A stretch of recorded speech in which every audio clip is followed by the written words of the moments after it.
ABP અસ્મિતાનો અહેવાલ ફરી એકવાર સાબિત થયો છે અસરકારક। સુરેન્દ્રનગરમાં લકી ડ્રોના નામે આચરાયેલા ફ્રોડનો અહેવાલ પ્રસારિત કરતા જ હવે ખુદ પ્રાંત અધિકારી મેદાને પડ્યા। પ્રાંત અધિકારીએ જે રીતે ફ્રોડ કરનારા વિરુદ્ધ કાર્યવાહી કરી છે તે જોતા એ નિશ્ચિત છે કે લકી ડ્રોના નામે થતા ફ્રોડ પર હવે અંકુશ આવશે।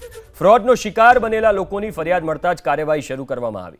ડ્રોના આયોજકો વિરુદ્ધ પ્રાંત અધિકારીએ ધરપકડ વોરંટ જારી કર્યું।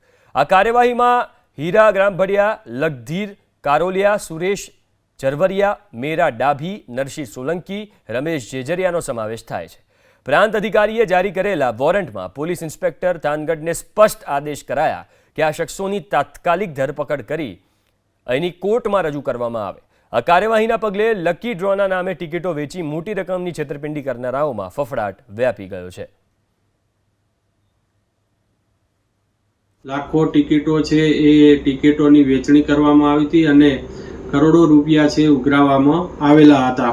जेथी जे लकी ड्रोનું જે આયોજન કરવામાં આવેલું હતું ત્યાં ખૂબ જ મોટા પ્રમાણની અંદર લોકોના ટોળા ભેગા થયેલા હતા અને લકી ડ્રો ન થઈ શકવાના કારણે ત્યાં અફડાતફડી મચી ગઈ હતી અને જેના લીધે કાયદો અને વ્યવસ્થા જાળવવામાં તેમજ સુલે શાંતિમાં ભંગ તેમજ ખલેલ પહોંચાડવામાં આવેલો હતો। આ તમામે તમામ 6 ઈસમોએ જે કૃષ્ણ ગૌશાળા તથા અંશોયા આશ્રમના લાભાર્થે આ લકી ડ્રો કર્યો હોવાનો વિગતો સામે આવી છે।